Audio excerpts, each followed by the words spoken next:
stranger one fine day.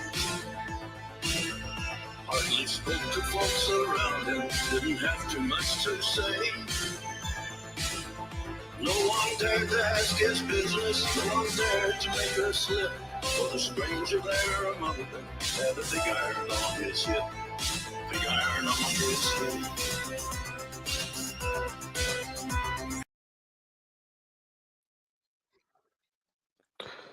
All right, I'm back to trying the streaming thing again. Why don't you tell everybody who you are? Introduce yourself. Hello, my name is Typo. I sometimes host Biting the Bullet. It's a podcast with me and Luke. I've been doing since 2019. We've been a little crappy on getting episodes out recently, but I'm also a co-host on 5 till midnight, and we do that. We've been consistent with that. We do that about weekly, Monday nights, 8 p.m. Eastern time, and yeah, that's me. And I'm just a random guy on the internet, I guess. Nice. Yeah, the boys just got home from Cub Scouts, so they're a little wired up, and they're trying to run in and talk to me. That's awesome, dude. So I don't know, man. It was a fun weekend. My Dolphins got their first win. Yeah, man. How'd your Bears do?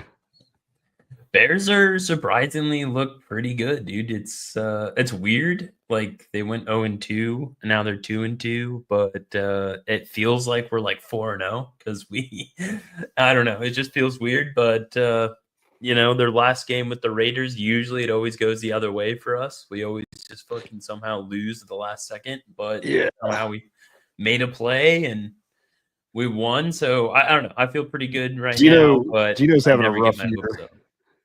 I think he threw like 3 picks against you guys. Yeah, there's 3. It was so crazy. It shouldn't even been that close of a game. They had 3 picks and a fumble. The Raiders did, and our offense just could not do shit. But it was crazy. But whatever, we won. But I still, each game I always walk into it like, yeah, we'll probably lose this because I do not want to get my hopes up anymore after years of devastation. Yeah, this is Gino, watching the Bears film. He's putting in some work. Oh, man.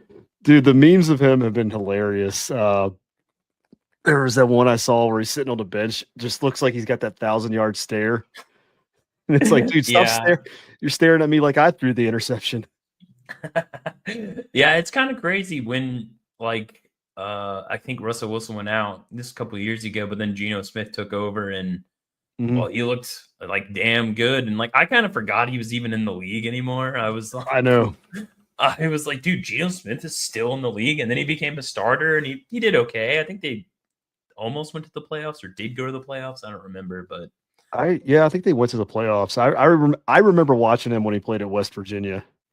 So wow, that's so crazy, dude. He's been in a the while. league like 10, 12 years or something like that. Yeah. I don't know. He's been around, but I mean, I actually kind of like him, but it's so me too. Watching him suck, but it's just fun to laugh at the memes and everything. Oh yeah. What's not funny to laugh at? Well, the memes out of it are, but holy crap, Tyreek Hill's leg. He dislocated his knee. Oh man, just the direction his foot was facing. I was like, he's done for the year. Yeah, dude. There's just some injury. There's like a couple injuries that I kind of wish I never watched on TV. It's yeah, they make me uncomfortable. Yeah, like when Anderson Silva broke his leg, that was rough. Oh, yeah. Who else had a really? Oh, dude, in high school when I played football, we played this poor school. They had bad luck because so one week we play them, and the guy gets tackled with the ball. He's at the bottom of the pile. Everybody gets off. His leg bone sticking out of his leg because it broke. Dude, that's so brutal. Yeah, it was gnarly to see. Here's the other thing about their bad luck. The next week they played another one of our local rivals. Another guy broke his leg, same exact thing, bone sticking out. Oh, dude, that's crazy. It's Oh, the odds of both happening is ridiculous, yeah. and it's a small school too, so it's not like they had a big team. So like a lot of their guys had to play both ways. So I was like, Oh, that's rough. dude, that's brutal. But my freshman year, like I didn't play Pee Wee football. Like first year I ever played football was my freshman year of high school, Mhm. and well, I was pretty short. I was not very good, so I didn't get a lot of playing time the first like 2 or 3 weeks of football. But I was like the backup running back, and well, actually, I was almost basically third string, I guess, like running back. But both of the people, the starter and then the second string, the starter got hurt in like second week, and then the second string got hurt in the third week, and they were both out for the season. So I got to start for the rest of the year. But they both like, what is it? What was it called? An ACL, I think, or MCL. Yeah, it's One of common. those. Yeah, Yeah, and it was just crazy because I was like, obviously I wanted to play, but at the same time I got like comfortable, like, oh, I'm just like the third string guy, like I don't really, I'm you not important, you know. become like Charlie Whitehurst. And You know then who he is? yeah, Clipboard no, I don't. Jesus. Oh yes, He was okay, like okay. he was like Peyton Manning's backup for a while, and then I can't remember who else's backup. I've actually met the guy because where I used to live down here, when he was playing for the Titans, he used to hang out at a sports bar that I would go eat at, and he was cool. Wow, that's actually awesome. Yeah, when I played, dude, the first like game, I was awful because I didn't even remember like most of the plays, dude. I was like, I was just so like, I'm the third string, dude. I'm never going in. Like that was my mindset, and Yeah, yeah, then all changed. But I'm pretty happy that I did because by the time my senior year, I was the starter, so it made my experience there a lot better. it's But I like team sports. I think it's good for kids. Um, mhm. but then like I also don't want to be forced. Like, but we tried some a little bit with my son, my oldest son. He played soccer one year. Then we got him into another when we moved out because we're in the boonies now. Mhm. So we tried a new league up here, but they just play at 8 o'clock on school nights. And he was like 7 years old, 6 years old. I'm like, dude, his bedtime's way before the game even kicks off. Yeah. So that didn't work out. And it also sucked because he was in Taekwondo. And that's like, Mm. that was something he was actually getting pretty decent at. The kid's he's got daddy's thighs, so he's got good kicks. And Yeah, it's like that's what all it is. I took Taekwondo for like 7, 8 years or something.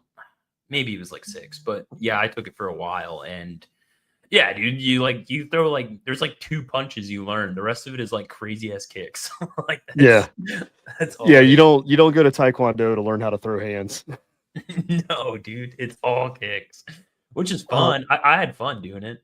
what do you call your sensei? And I should know this because I am married to a half Korean, whatever they call it.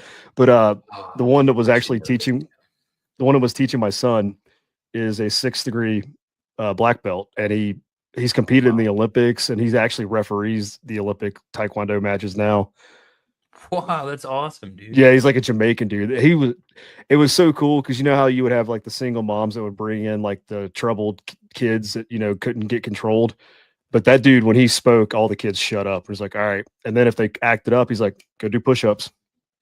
And they did it. Oh wow, Yeah, watching that's these little awesome, dude. rugrats do push-ups is hilarious. So, Yeah, we had like my instructor was it was kind of funny because she was this it was a woman and she was probably like 5'2" or something like that. Short girl, but she was like black belt. She wasn't very high in the degrees. It was either one or two. Like she just became like a sensei or I don't remember what we call her, but dude, when she would like start doing kicks, it was like crazy watching this little woman like bounce around. I was like, it was just insane. It was just, I was like so impressed with this little girl, like basically, but she was like, I don't know, 35, 37 at the time. But dude, she would spin and like, and then when she would kick someone, like it looked like that person, if like they obviously they're wearing pads and stuff like that, but when they did the kicks, like I thought, like Jesus Christ, dude, that woman could probably actually like knock someone's head off. Like it was actually impressive. You can see their soul leave their bodies from the shock. Yeah, I don't know how. Like, dude, she had to have been like 135 pounds. Like, I'm not saying like she could probably beat up a lot of people, but she could probably shock people with like some spin kick that you would see out of nowhere, and like it would throw me off, dude. Some like young woman just fucking just does like crazy ass spin kick and like hits my friend in the dome. I'd be like, I don't know if I want to fuck around with this right now.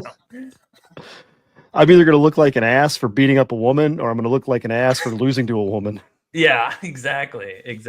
And I don't know, she was like really impressed, and she was actually a really good teacher. And I mean, I did it all the way until I think I got to a brown belt, and then I think I stopped after that. Yeah, that's cool. Yeah, unfortunately, where we live up here in the boonies, the only martial arts studios are like some like strip mall karate, some Rex Kwon Do type of stuff. Yep, that's what it was for me, dude. There was no like the jiu-jitsu was not a thing growing up near me at all. Like the only thing, I think the only option I had was Taekwondo, and it was like 25 minutes away in some like shitty little plaza. Like it was like next to a Dollar General. So it wasn't like, like we just didn't have options for that at all. But now there's like jiu-jitsu places around here. Like it's kind of crazy how fast it blew up. Yeah, Nashville's got a pretty decent jiu-jitsu gym. Never been there though. I try to stay out of the city unless I have to. Yeah, I don't go near it, dude. I'm like 2.5 hours away. Like St. Louis is my closest city, and I'm like 2.5 hours away from that. If I go grocery shopping, it's like a city. They call it a city.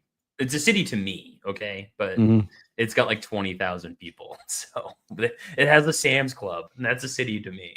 Hey, that's all you need, man. Exactly. What was it? Apparently, so I've been trying to catch up on stuff, so I'm just kind of winging it. Apparently they sent troops into Chicago. I gotta see this for that. They did a raid with a helicopter. They were like rappelling out of it. Was that ICE? I think so. Yeah. Yeah. They've been since the start of Trump's administration. They have been sending ICE agents into Chicago. At least that. I mean, I'm sure there's been other hits that I'm not aware of, but Chicago and places in California seem to be like big on his priority. And there was like some protest or I don't know, something going on in Chicago, but there's this I can't remember her name. I don't really follow progressive or liberal influencers that much, but she's kind of big in the Chicago area. And she's running for city council, or maybe she's running for a state representative position. She's this young blonde girl, decently attractive, but I see her videos sometimes on like my Facebook or Instagram from progressive or liberal friends that share her. And I mean, it's just basic shit lib takes. It's like boring, but she showed up at one of these ICE protests and she got tossed to the ground, dude. Nice. And she's like a candidate running for office, and ICE agents threw her on the ground. It was actually dope. What was I'm trying to remember. I retweeted something or another the other day, or replied on something. Let me see if I can find it. It kind of goes back to the high school football thing. Where did I put it? Oh, basically, let me throw this up here. It's kind of like when you go in high school football or wrestling, when you show up to an away game, you always let the biggest guy get off the bus first. Yeah, dude. Yeah, I saw that video. Dude, that is crazy. Dude's a unit. Dude's a monster. Dude, in that picture right there, he kind of looks like, I don't know. It's one of the X-Men movies. The guy that like just has that Juggernaut. Juggernaut. Okay, yeah, he looks like that guy. Looks like he's about to run through a fucking wall right now to grab a migrant, dude.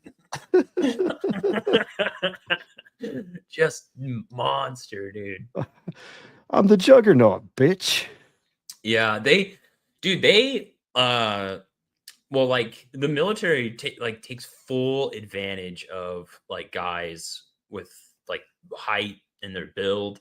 Mhm. Um, like the drill team, the famous drill team the Marine Corps has, where they're throwing their fucking rifle around. The silent drill team, that's what they're called. You can't even join that unless you're 6 foot or higher. Like the minimum height is 6 foot. Dude, there's like plenty of occasions, like when the Japanese, I guess, when during World War II, when it was like time for surrender and they were boarding the boat with General McCarthy, dude, they took all their biggest sailors and biggest Marines and lined them up in the front. So when these little like Japanese guys are walking by, they just see these towering American dudes like jacked as fuck. They always use like it's so smart, dude. Like Yeah. if you want to like if you're like riding and then you just like it doesn't even matter like if the people behind the short dudes or behind the tall dudes are just a bunch of short dudes, usually my height, like there's lots of people in the military and ice that are like 5'8" to 5'10". But if you put all like your 6 foot dudes in front, dude, if you're riding, you're gonna look at that and be like, Jesus Christ, dude, I ain't messing with these guys. Yeah, I'm gonna go with those guys over the Indian and Pakistanis dancing at each other. Their Dude, armies. I never understood like where this came from or what that is. But I've seen lots of videos and it's just I don't know, it's really weird because like China, when they march around, at least they look like they're in step, like they're in uniform, they're like, they look like fucking robots, like how your military kind of should look when they Yeah. march and shit. And also But them for as a some reason, culture. They're bugmen. yeah, exactly. But watching the Pakistani and Indians, it's always like I don't know what they're doing, dude. It looks just super goofy to me. I don't know why they do that. I don't know. They don't look tough or anything. It just looks like a joke. Yeah. I think if we set out some Irish river dancers, they would look more intimidating. Yeah, seriously, dude. I don't know. I've seen like tons of videos of them, and I just never understand like what is the significance of this. Oh man. Damn, India, you're crazy. Yeah, they're weirdos, dude. Dude, Yeah. there's a bunch of Indians around here. Yeah. Here too. They own the only gas station in my town. They own it, dude. It's wild. It's almost like they have a cartel doing it. Yeah, I feel like there's something going on there. Yeah. Dude, the Dollar General in my town, the manager is a Pakistani dude, but he has a British accent. It is the weirdest Yeah, that would throw me thing off. because and he's a nice guy. I talk Yeah. to him sometimes, and he's like, because not too long ago he was like, yeah, I'm going home to visit my family, but it's like in a British accent, and I'm like, so where is home for Yeah. you? And he's like, oh, in London. My family's from London. I'm like, well, I mean, like Technically. I believe you grew up in London, but like this, like I don't know. I didn't talk to him too long, but I was like, oh, that's cool, dude. But it's just, when I first saw him, I was like, damn, dude, another fucking like Indian Pakistani dude. And he starts talking, and he's like, hey, chap. I'm like, what the fuck is this, dude? And I'm in like a small rural town in southern Illinois, so to have Yeah. a Pakistani British guy here, it's like weird as fuck. It just makes no sense. Where are you from? London. What part of London are you from? Like, just imagining the guy from that Civil War movie. What kind of American? Yeah, exactly. It's so weird. I don't know. Maybe there's some weird fucking I don't know scandal with the Pakistani and Indians to get like managers of a Dollar General and gas station owners. It's just so Well, it's like nepotism. yeah They yeah have really high in-group preference. So, I mean, you see it in the tech industries where they'll lay off like American-born employees, and then they'll bring in Indians, and then they'll get promotions, and then they'll just hire more Indians. yeah yeah. And my fucking like all my call centers. I swear to God, they're either I don't know. Maybe they are in India, but like all the call centers are Indian. Like, I mean, I don't know. And all the the colleges, dude, when I went to college, they were everywhere. I was like, dude, what the hell? Like college really is like just foreign people. Like it was Uh, like the most foreign experience I've ever had. And I was on a college campus in Arizona. So yeah. it was mind blowing. And then the college near me, when I go by it, it's like a bunch of foreigners, dude. I'm like, where are they coming from? It's so crazy. Oh, with the what do you call it? The tuition. I'm sure they got the guaranteed tuition from the federal government, and of course, we're just going to like bring in a bunch of foreigners and run some NGO scams that way, line their Well, pockets. I think it's more actually, from my understanding, I could be wrong. I never really looked into this, but universities actually like these foreign students because it is like usually richer people from these foreign countries, and they can charge like an ass load more because like out of state tuition, like if you're born in Illinois and then you go to Missouri for school or college or whatever, your tuition is actually higher because you're out of state. Well, it works the same way with countries. So if a foreigner comes to America, they can charge even more. So like these universities, because they're incentivized just to make as much money as they want, they're gonna accept like all these foreign kids because they can charge even more than they can charge an American. My my college in my hometown, they really didn't like. They really loved that out of state tuition, so it was actually harder to get into that college growing up in that town. And so, Wow. like, the college was just full of Yankees, like all coming down from like the New York, New England. Yeah. Yeah. Well, that's why I think that's why like the college down here, it's somewhat famous school. It's not like famous for sports or anything, but they have a few programs that put them on the map. And we get a lot of people from Chicago. And well, it's also because it's cheaper down here than going to a university up there in Chicago. So you get all these people from Chicago, you get foreigners. So you go into like this college town and it's like literally stepping into enemy territory. And a lot of the locals around here, like we just avoid it. Like we don't even go there unless we have to for whatever reason. Yeah, I never finished. I dropped out after a year. Started working. It's paid off so far. Yeah, I did 2 years and dropped out. And then like 3 years later, I went to tech school. So, did GI Bill pay for that? Yeah, GI Bill paid. I still have a little bit left too, but that's the only reason I went to a out of state university, dude. There's no way I was paying like going in massive amounts. And I went to like a pretty famous. I went to Arizona State University, which is it's pretty where famous across Gronkowski played at. Rob Gronkowski. I think he went to Arizona State because it's known for being a party school. Yeah, well, he might have. I know James Harden went there, the basketball player. Jaden Daniels played there. He finished at LSU, but he started there.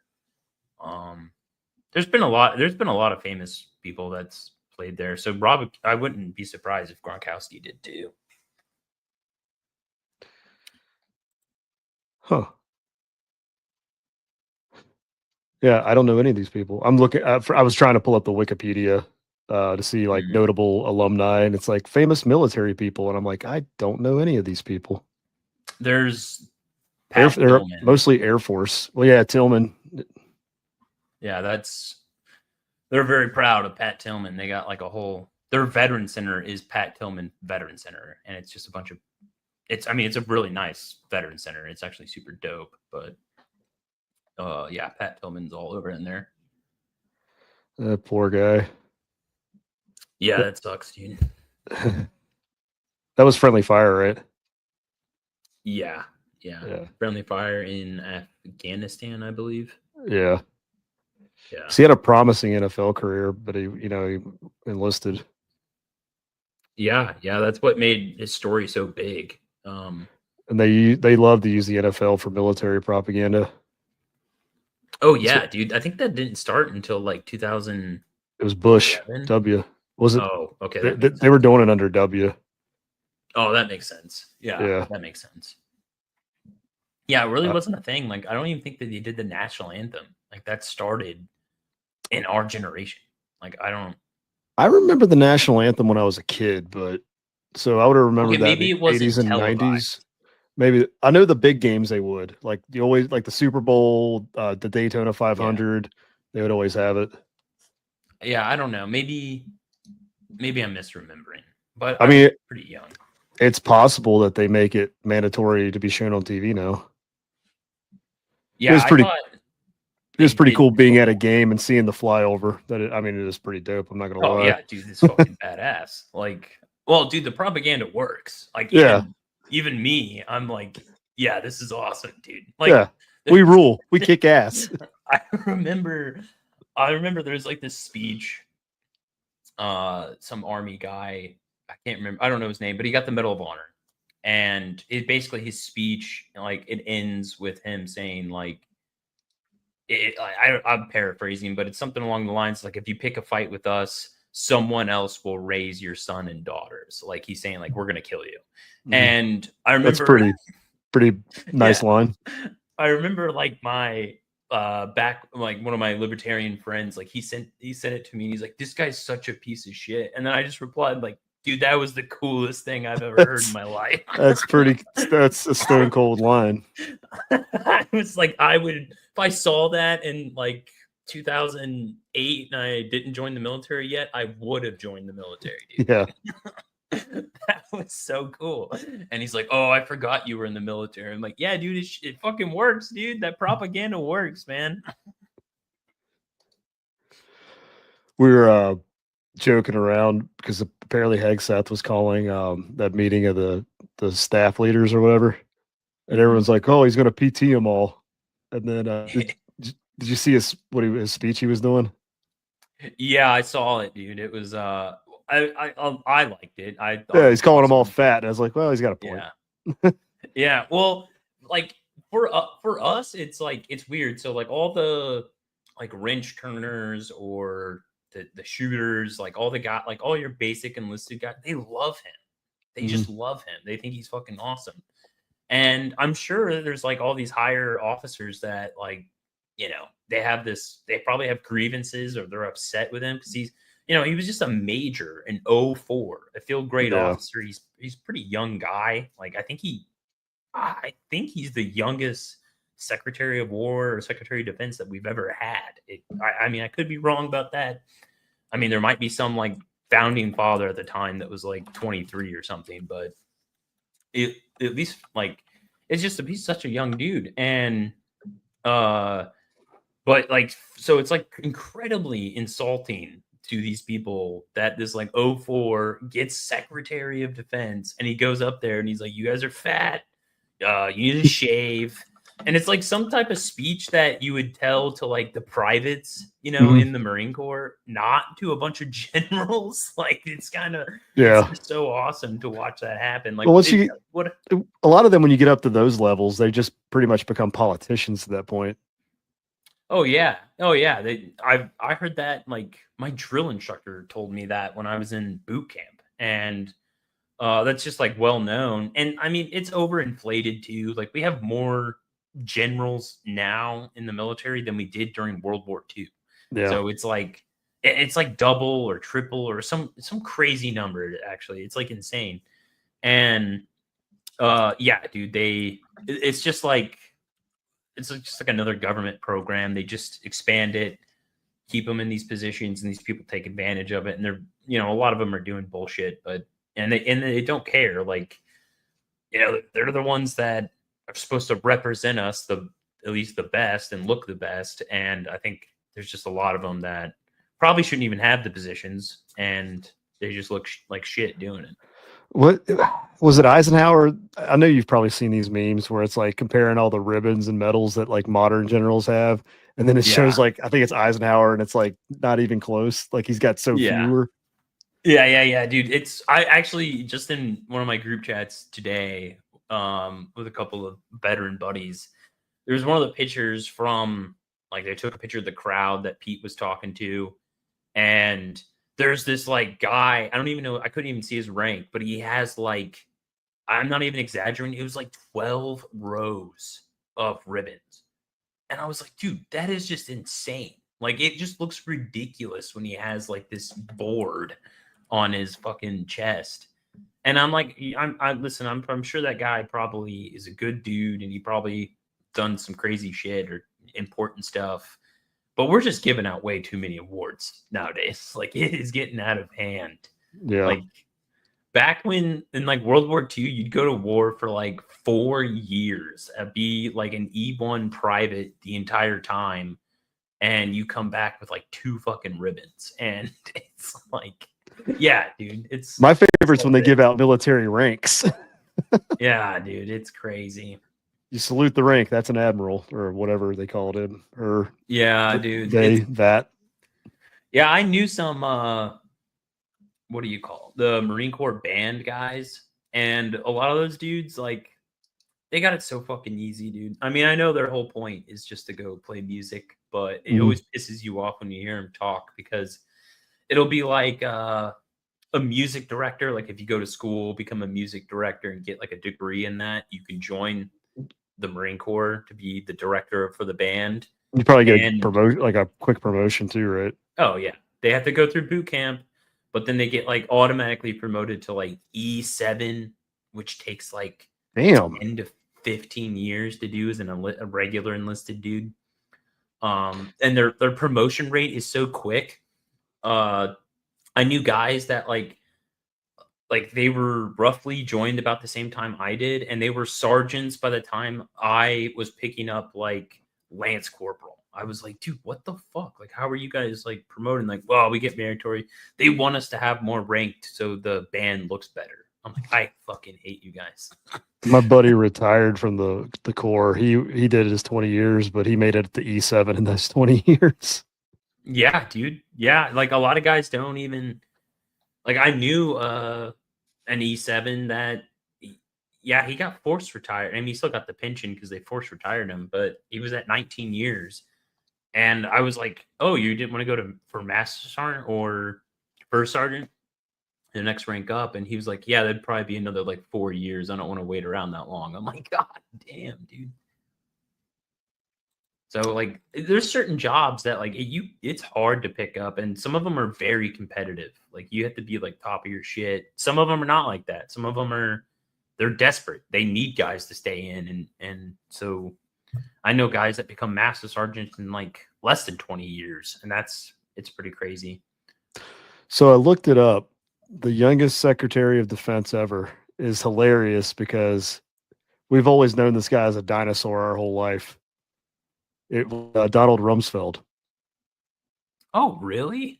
He was appointed at the age of 43 under Gerald Ford. I didn't know he was under Gerald Ford. I didn't know that. Yeah, that dude's been in the swamp for a while.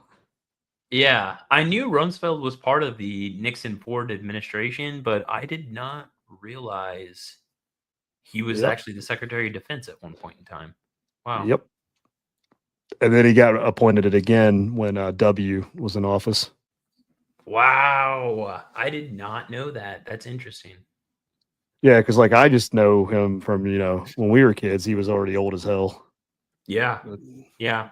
I knew him and Cheney they've been in the fucking Republican Party for a while. They were under Nixon and Ford. They were something, I don't know if they were that high level. Well, I guess Rumsfeld was the Secretary of Defense. I didn't realize that. And then they were something in the Reagan administration as well. Mm-hmm. They were in the Republican Party like for a while, deep in that party. Good old Gerald Ford. They wanted Nixon out bad for him. Yeah, did he ever win an election, or did he just take over then lose? I don't know if he ran or not, because the last 4 years of the 70s was Carter. Yeah. So yeah, Nixon, I think he just finished Nixon's term. No, he might have. No, he did not. He was Yeah, because Nixon was reelected in 72, and then he finished Nixon's term after he was out in 73 it was. And then 74 was Watergate. Yeah. And then Mm. he just finished the term, and then Carter took over in 70. It'd be 77, but the election in 76. Yeah, from what I've read, like they hated Spiro Agnew, so they got him out of there, and then they basically just told Nixon they had to take Ford and point him as the vice president. And then, of course, they do the whole Watergate scandal to get Nixon out. Yeah, dude, that's the Nixon thing. You know, I'm not gonna lie. For a long time, I didn't like Nixon, and I didn't know shit about him. Yeah, it's because I didn't know anything. Yeah, Yeah, exactly. And I talked to my parents, and they'd be like, "Oh, Nixon," you know, and then you know, they were like, they had to have been 5, 6 when Nixon was booted out. You know, like maybe 8 or 9, somewhere around there. And you know, they just the same thing. And I talked to him about it. Like one day, I learned like a couple facts about Nixon, and I went and talked to him about it. And they're like, "Oh, I didn't know that." And then, you know, and then I listened to, I don't know, I listened to a bunch of stuff or read something. I don't remember. I know a lot more about Nixon now. Yeah. And I was like, yeah, dude, he was basically like the first Trump in a lot of ways, but cooler, you know? Yeah. From like everything I've learned, because, you know, I started going down a journey. We kind of like we're in same friend circles. So, you know, I'm a libertarian phase and all that. And yeah, you start reading stuff and you're like, I've been pretty much the whole 20th century was a freaking lie. Yeah, pretty much, dude. That's pretty much it. And yeah, everything they told you about the 20th century is a complete fucking lie. But you know, even when I was in like libertarian circles, like I still never really looked into it. But you know, a lot of libertarians, they just hated Nixon because of Vietnam and the gold standard. Yeah, and yes, that was a big God. one. Yeah, don't talk precious metals around the libertarian. Yeah, exactly. And yeah, like, and so I was like, yeah, that guy sucks. You know, gold standard, Vietnam War. That's all I fucking knew, dude. I didn't know shit. So, and then you know, like, you start hearing some people that venerate or actually really like Nixon, and like Pat Buchanan came from, you know, the Nixon administration, and you know, you start like, but it's weird because Pat Buchanan came from the Nixon administration. A lot of at least right-wing libertarians, they'll love Pat Buchanan and talk about how awesome he is. So I'm like, okay, well, Pat Buchanan was in this he was a speechwriter essentially, and he's probably appointed to something, advisor, I believe. And you know, and then Pat Buchanan's awesome. You read about him, and he's like super cool. So I'm like, okay, well, Nixon can't be all that bad if he's being advised by Pat Buchanan. Yeah, that's another guy like I didn't know a lot about until recent years, and I'm like, holy shit, we could have had him instead of George Bush Sr. for president. Yeah, it's pretty crazy, and like, yeah, like Pat Buchanan. Did you? I knew of him, but it wasn't until probably like 3 years ago when I read one of his books and then listened to a lot of his speeches, and I was like, dude, this guy's fucking cool as hell. I've read some of his books too. What was his what is it called when like you're like, all right, I'm gonna bow out of the race or whatever, his concession speech? Did you ever watch that? Yeah, it was awesome, dude. It was prophetic. Yeah, in many ways. Yeah. Yeah, dude. He was talking about like basically like all the culture war stuff. Yeah. That didn't, I mean, it was happening, but it was kind of like the underbelly. It wasn't like, it wasn't as like out in the open that it is like now that everyone talks about today. I'm sure there's people fighting about it back then, but it just wasn't like in your face as much. It was like more subversive, and now like people recognize it. I used to watch what was that show with those Canadian SNL? It was the Canadian SNL Kids in the Hall. Oh, like they were basically making fun of PC culture in the early 90s, like all what kind of turned out to be what like all the woke BS now. Yeah. Policing language. Like they were making jokes about that on TV in the early 90s. So it's like, It's funny, like I guess like people our age or around our age, like we always look back at the '90s with like, oh man, the '90s were great. And then you hear other people that lived through it that were a little bit older, and they're like, it wasn't all sunshine and rainbows like you think. You know, a lot of bad stuff was Yeah. going on at the time. Yeah. It's I kind was of like, weird because I talked to maybe more liberal or maybe not like crazy liberal, like just maybe Democrat people, like not like mm, crazy lefty liberals, but they'll like older Democrats, I mean, and they'll venerate, like talk about the 90s like it was awesome. yeah, And when I talk to like the older people around here, they're like, they don't really have a lot of good things to say about the 90s. Like they're like, yeah, we avoided cities. Like they talk about like biker gangs coming down here, like mhm, taking over territory, or I mean, I don't think they like took over necessarily like but through force or anything like that, but they were hanging out down here, avoiding the cities. yeah, And like there was like race riots and shit, and like it's just like crazy. And I, for a long time, like I don't know if it's because I'm a late millennial, like almost a Zoomer type situation. So like all my millennial cousins would be like, they love the '90s, talking about that's when they grew up and stuff.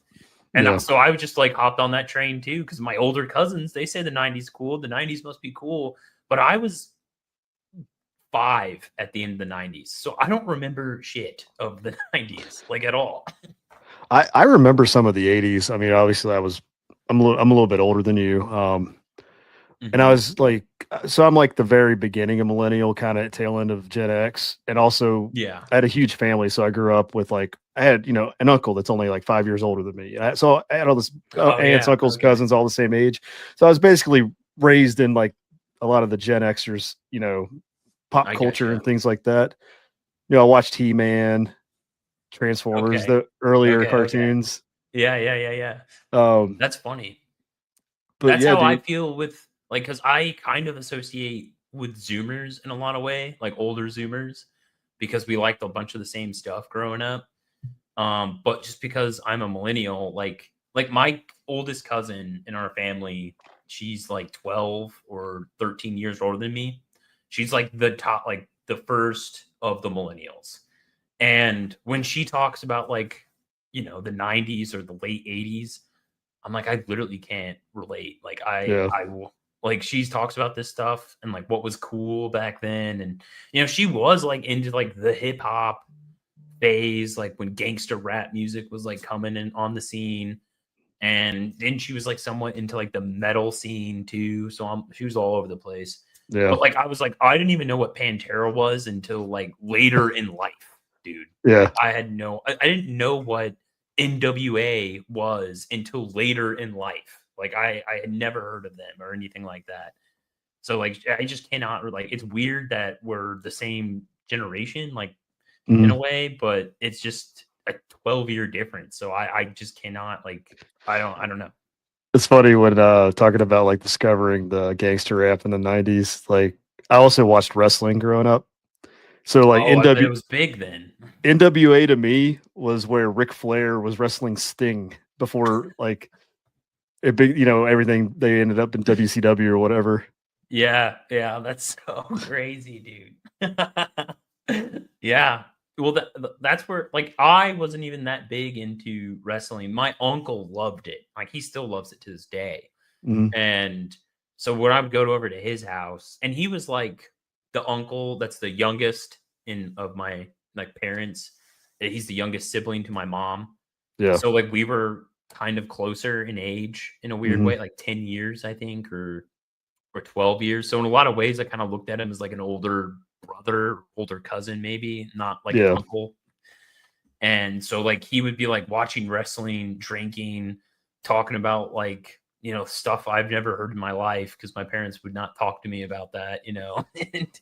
and he'd be like telling me like all these stories about the 80s like wrestling. He's like, that was peak WWE. It was, yeah, that was the '80s to the '90s was like the golden age, and it's just I don't know, it's not the same anymore. I don't get into it as much. I am friends with people that work for the WWE now, Oh so wow. it is pretty cool. I respect it. I don't have time to keep up with all the storylines and everything. And plus, like when I was younger, dude, we had a black box, so we got the pay-per-views totally Yeah, yeah. legally. I remember watching UFC 1. Jesus Christ, dude. That's back when That's they were awesome. like, they're like, hey, this guy looks like he's a Hell's Angel. Let's just throw him in a cage against this really tall guy that knows, I don't know, this obscure martial art and see which one wins. Yeah, dude, Those it was UFC like, days. dude, it was like no rules. Like it was just like it's just so crazy what it looks like now from when it started, because I probably didn't watch like UFC 1. But I had a lot of friends that were into it pretty early, and they would watch it. They'd be like, I remember sitting around a computer and they're watching it on, I don't know, some fucking website. And they're just we're all like watching these like fights, and I was, dude, it looks nothing like it is now on some like HD pay-per-view in some random country. Like it's crazy what they do. Well, they did the gauntlet fights or the tournament fights where you'd fight like 3 times in a night. Yeah, that's crazy. Are you old enough to remember Pride fighting Yeah. in Japan? Okay. Yeah. That was some of my favorite MMA to watch. And plus, Yeah, like all the big guys that everybody knows now as the OGs of UFC came from Pride. Yeah. Yeah. I think Pride got like more famous than UFC for like a long time, didn't it? Yeah. Yeah. And plus, they would do their their freak show showcase fights, where they're going to put Fedor Emelianenko inside there with like an 8-foot tall Chinese guy. Yeah. Yeah. I've still watched like some of the Pride videos come across my feed, and I'm looking at this like, dude, this is just the weirdest thing. It'll be like a sumo wrestler versus like a 5'2" guy who's like a black belt in some like crazy ass karate or something. Yeah. It's like the coolest. It's almost like Ultimate Fighter, but like actually happening on scene, like not a reenactment. Yeah. You could soccer kick people. Yeah. Dude, what was the one that Boss Rutan fought in over there? The what was that league called? It was Pancrase. So that was an MMA whatever you call it company, and they didn't fight in an octagon or a cage. They fought in a boxing ring, kind of like Pride. But you couldn't throw closed hand punches. They had every strike with a hand had to be open hand. It was a but you could wear boots, so you could wear boxing boots or wrestling boots and kick people. But there's no, God forbid you use your knuckles. Dude, that's so weird. Why would they do that? Dude, it's old school, man. Like they hadn't ironed out like MMA isn't what it is now, where it's kind of like a agreed upon set of rules through all the other companies. Back then, everybody's kind of had their own flair with it. That's why Pride had like their first round was 10 minutes long, because they like to see knockouts in the first round in Japan. Jesus Christ, dude, 10 minutes. Yeah, the first round was 10 minutes long in Pride. But yeah, Boss Rutan, he ended up becoming the UFC heavyweight champ for like a brief stint later on. But he was known like back in the day. If you're going to be a world class kickboxer, you either go to Thailand or you go to Holland, because apparently the Dutch are really good at kickboxing, and that's where he's from, Boston. And he discovered how to get around the rules of not being able to have a closed fist, because he could bend his hand back really far. So basically, he was just stabbing you with the bottom of his hand, and he's also a nasty kickboxer. There was a fight. I'm not even joking, buddy. He kicked the guy's liver in half. Oh, God. Like the guy's liver ruptured into 2 pieces, and he had to go to the hospital after the fight with a body kick, wearing boots. Oh, dude. I mean, some of the body kicks in the UFC like literally bring me to physical pain. Oh, I dude, couldn't imagine what that was like. Dude, that's why I loved watching Mickey Ward when I was growing up. He's a boxer. I don't know if you're aware of him. They did a movie with Marky Mark played him. Yeah, but I've seen the movie. Yeah, I love that guy because he was known for getting TKOs with body shots. Because you just get hit in the liver, and it's like, oh, I'm still awake, but I can't stand up anymore. Dude, it's something else. It's so impressive, like body kick. That's what makes, like, you'll see like, I mean, obviously, like fighters, they don't just do taekwondo, but they'll do Mhm. taekwondo and then like 2 or 3 other fighting styles. And the Yeah. taekwondo guys, like, they just know how to like do a serious body kick. Like, it's Yeah. just like, do you ever seen the videos of Joe Rogan doing his Yeah. kicks? Yeah, Yeah. he did that. He was taekwondo, dude. That's where Dude. Joe Rogan learned. Well, there's that famous one that floats around the internet of like one of his competitions where he body kicks the guy, the kid goes down, and he just kind of walks away, and the kid stayed laying there. Yeah. Yeah, dude. I mean, dude, a body kick is like serious business. Like Hmm. people, I think a lot of people, everyone wants like the knockout with like a punch or something like that. Like that's what everyone looks for.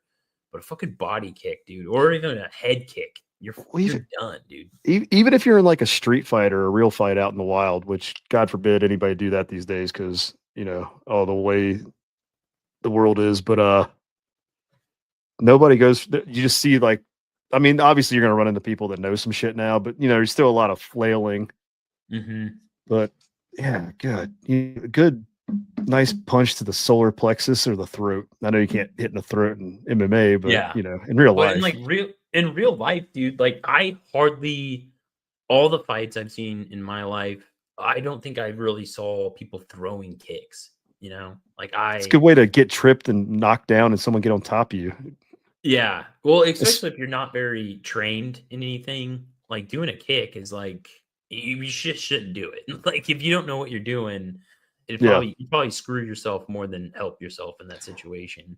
And then you're also, depending on the situation you're in, you could be fighting people that don't fight with even numbers, and you just, once you're on the ground, you're just going to Yeah. get, Oh soccer kicked yeah. in the head by, somebody you didn't see.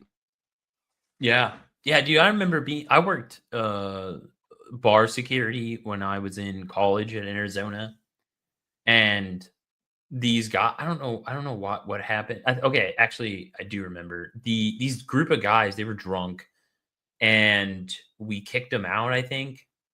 And but one guy, like, they weren't even mad at us. They were okay. It was like these groups of guys, and they were trying to fight. But the one group of guys was like clearly the ones antagonizing the other guys.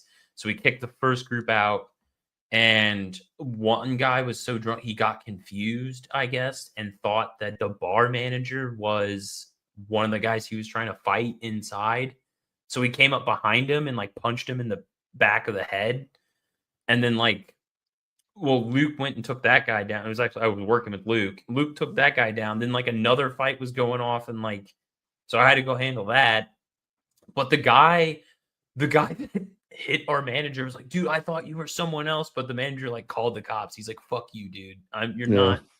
You're going away for assault, dude. I don't care that, or you're. I don't know. I don't know what they did with them, but I don't Well, know if just he want even you to, pressed charges. we'll just chalk it up to a case of the whoopsie daisies. Is that Yeah, what he like wants? I don't know. I don't know what happened. I don't know if he actually pressed charges, but he did call the cops. But like it was just like a ridiculous. Like he doesn't even know. Like, you're too drunk. You don't even know who you're trying to fight anymore, dude. Like what are you doing? And he Yeah. hits like the bar manager didn't even kick him out. It was me and Luke that kicked him out, and then he just like ran up and hit our bar manager came out and just asked what was going on. And as he turned around to walk back inside, this guy came out of nowhere and hit him. And I was like, dude, what is this guy doing?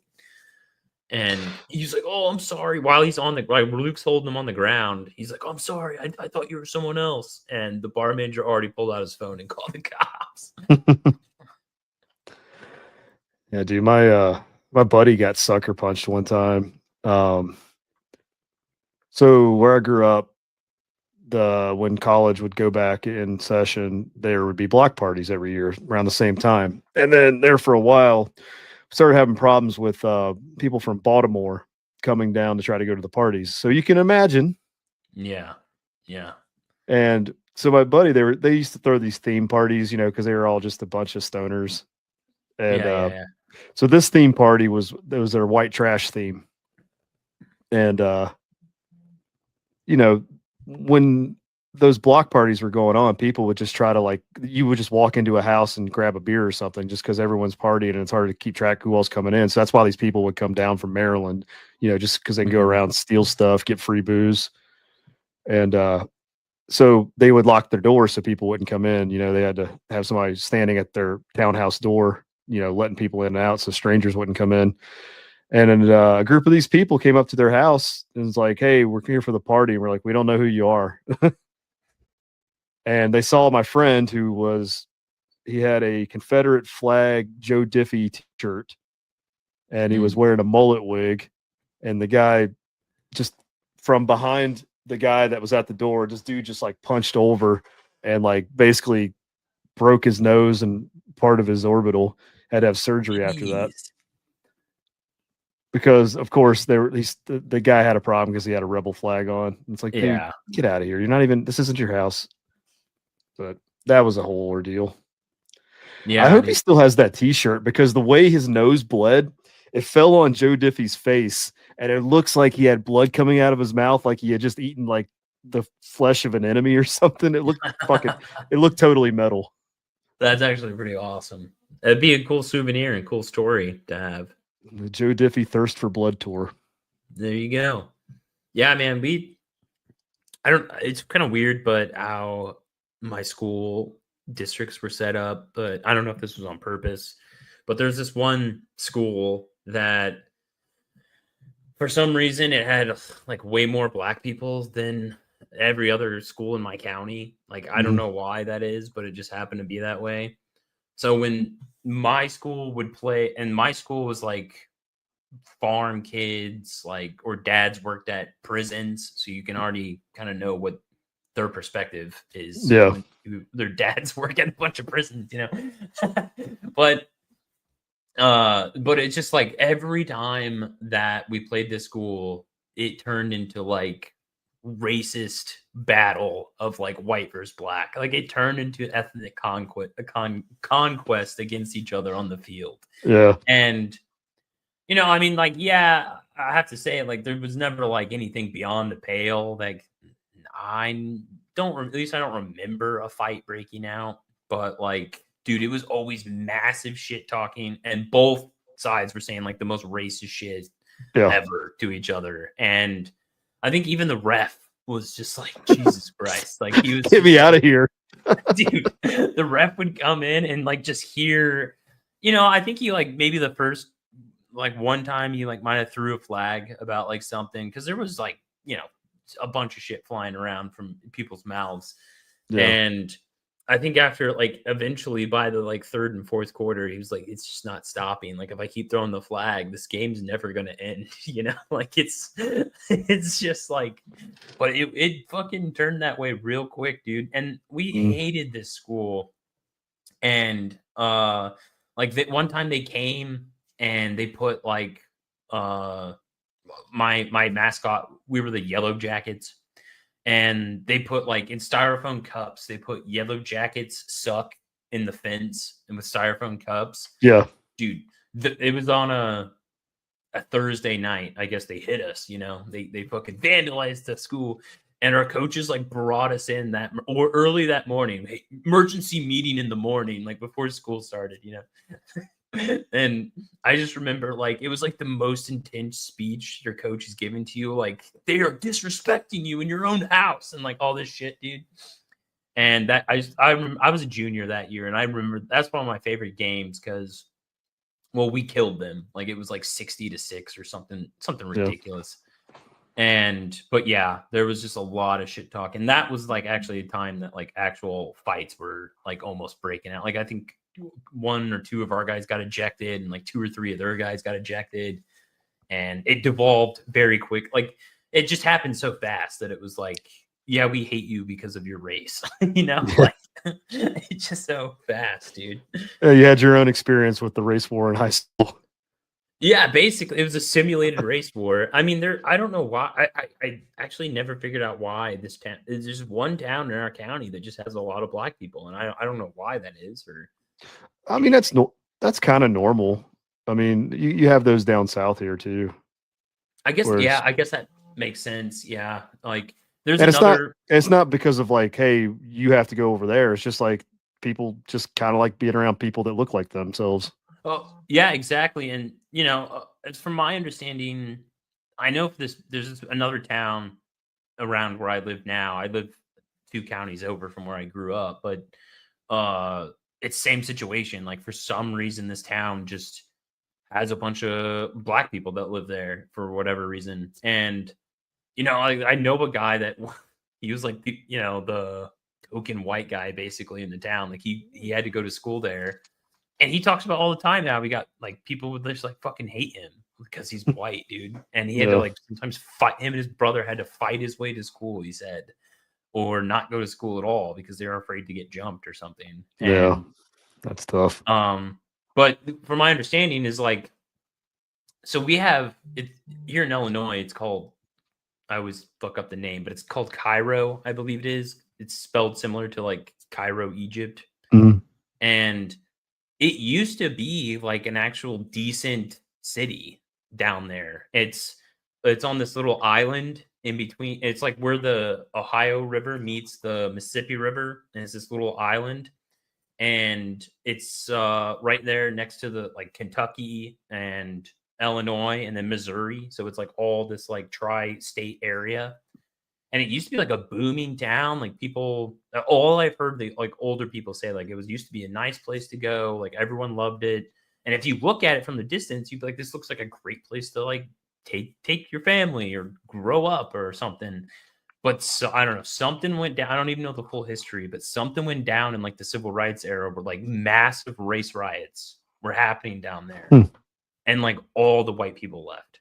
Like all of them got out of there. Where's And if that you in go there relation now, to Metropolis? it's pretty close.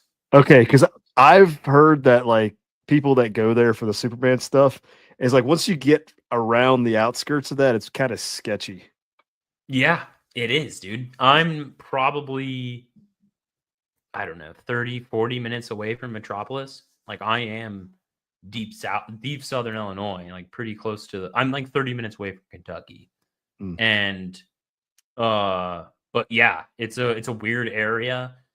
It's I don't know why. Like I don't know. I need to look into it more to understand, but I know I knew people that grew up in Metropolis area, and all of them like got out. Like they're like, dude, there's just nothing down there. There's nothing left. Like a lot of the jobs just dried up. No one wants to live down there anymore. And if you go through Cairo now, dude, it's weird. It's like a mini city. It's not like a huge city or anything, or it was never like a huge city. But you drive through, it's a ghost town. Like there's just boarded up buildings everywhere. And then you'll see like, you know, some people that stayed behind, I guess, like a lot of black people, but there's still white people, like poor white people that still live there too. Yeah. But there's just nothing there. And everything I heard about it is there's just massive race riots. Like, and I, you know, I grew up not too far from there. And it's like, you know, no one taught us about this in school. You just hear stories from like old people Yeah. about how it used to be. And they're like, you know, it's like 60, 70-year-olds that'll tell you about this, but they used to say like it was a great place to go. Like everyone loved it. And now it's like just gone. Like it just, I don't know. I don't know exactly what happened, but everyone says the race riots happened and then people left and it died. Yeah. So a lot of coal towns were in West Virginia. You know, once that Yeah. dried up, it's just nothing there anymore. And it's weird driving through some of those places. It's like, man, I remember what this used to look like. Yeah. Illinois is like, it's second or third for most coal mines in America. And there's a lot of coal mines down here in Southern Illinois. And I mean, if they dried up, dude, like all the like towns and the surrounding area, I could see just dying because Yeah.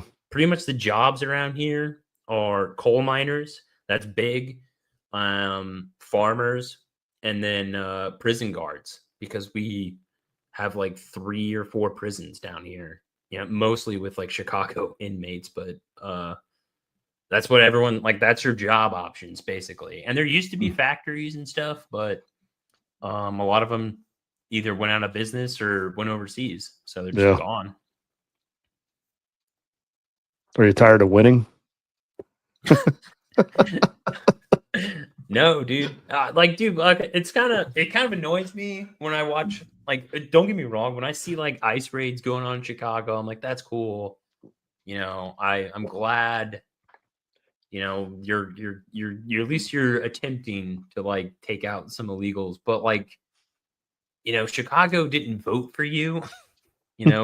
Southern Illinois like went completely red. Like if you look at the map of the counties, I know the Mhm. state went blue, but the counties is like everyone went red. And dude, I haven't seen ice down here once. Like it's still, when you drive by the orchards or a couple factories around here, and 3 o'clock hits, it's not your friends and family that you see leaving that place. No, It's you could probably go start. yeah, yeah. And I've ran into some of them too, and I'm like, oh, where are you from? And they just say like, as much as they can say English, they're like Mexico. And I'm like, oh, where do you work? And they're like, the orchard. I'm like, they all work at the fucking orchards. And Well, so annoying, dude. the mayor of Nashville was like actively doxing ICE agents.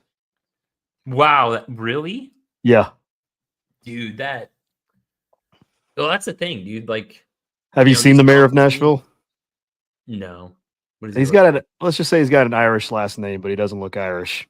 okay. I gotcha. Yeah. I Yeah. had an itch. Yeah, dude. Well, it's just so annoying because, like, if you that mayor should be punished, like, legitimately punished for that. That's like you're putting federal agents in danger. Like, Yeah. you think it, like, at their own self-interest, they would go after people like that. Not even like it. Make you an don't have to do it for example. me. You got to make Exactly. examples. And that's what I That's- mean with, like, these companies. It's just like everyone around here knows that they're hiring illegals. Like everyone knows that. They've been doing it for years. Yeah. Everyone knows this. And you don't even have to punish all of them. You only have to punish like a few in the area and make a big that'll deal set- about it, and then set the tone, make a media spectacle. And I don't know. It's just like I'm not seeing these companies. Like I see they'll raid a company, like some is it Toyota or Kia factory. I don't remember what state it was, but they got raided because they were hiring a bunch of illegals. Like that's cool, but I never heard anything about these companies getting in trouble. Georgia. It was in Georgia, I believe. Okay. But like they're not punishing the companies. Like you got to punish Yeah. the companies because it's like to the company, oh, you took these illegals away. Well, I'll just wait for more to show up and I'll hire them. So it's just like you're not ending the cycle. Like, yeah, cool, you're getting rid of these ones and sending them back, but like you're not punishing the company. It's just going to incentivize them to do it again. Like, what's their risk? There's no risk. They'll just do it again. That they keep cucking on remittances. It's like, yeah, did we find the only thing the government doesn't want to tax? Pretty much, dude. It's crazy, isn't it? Remittances are so bad that there's foreign countries that it's U.S. remittances to their country is part of their freaking GDP. Wow. I did not know that. India, Mexico are just two big examples. Yeah, I knew Trump's first bill supposedly had like it got reduced a lot or 10% remittance, which I saw a lot of people saying that should be much higher, but 5 or 10%, that's a lot of fucking, that's still a lot, that's a decent amount, but it got reduced down to like 1%. Like, dude, cool. Thanks, bro. Like it's so crazy. They'll take your paycheck, no problem. They'll take like 30% of it, but they don't want to take foreigners' money. Like it's ridiculous, dude. It blows my mind. That's because they need to incentivize them to come here to replace us so they can have a voter base to stay in power. Yeah. Well, and the Republican Party is bought out too by a lot of these corporations. Like they're not. Yep. Like they're, it's like Democrats get the votes eventually. It might not be right away, but they'll get them. And the Republicans get, money, donor money from all these fucking corporations. Because if you look at like all these corporate big farm businesses, like the massive ones, dude, they're the worst ones about this. Like it's really bad. And it's big farm that lobbies the Republicans the most about immigration, and they want to leave that border wide the fuck open. Yep. Well, anyway, I got a heart out now. If you just want to stay on the line, I'm going to end the recording. Okay.